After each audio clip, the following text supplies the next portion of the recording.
ژورنالیست توجیک ثروت برهانوف در یک مطلب در صحیفهش در فیسبوک نوشت که چهارشنبه ورزشگر زوده بدخشان رو که روز 3 دکامبر بعد اخراجش از روسیه در فرودگاه دوشنبه بازداشت شد نشکنند. با قیده ثروت برهانوف هر چیزی که چهارشنبه درباره تاجیک و پامیری گفته است از سر جوانی گفته است.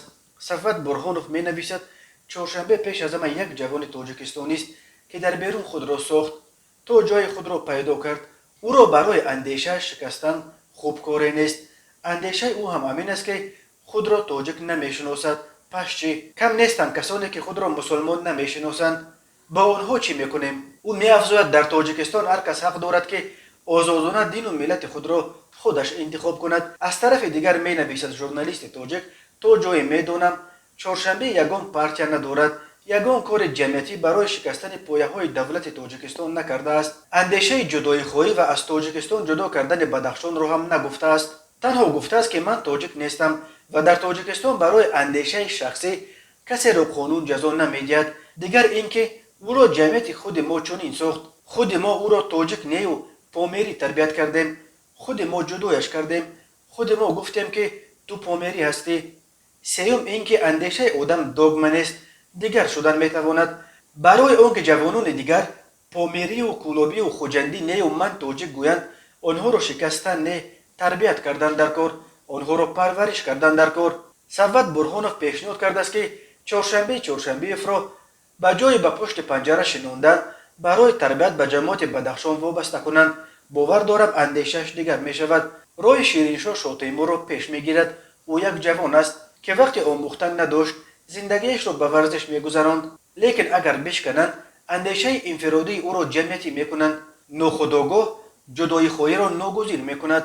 جوانان را باید پرورش کرد نه اینکه شکست. نوشته ژورنالیست تاجیک.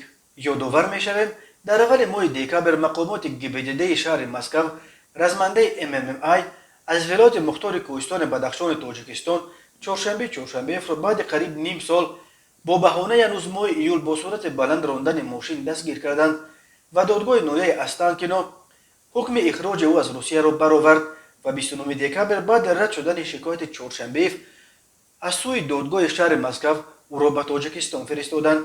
چهارشنبه را در فرودگاه دوشنبه کارمندان امنیت پیشواز گرفتند و با خود بردند.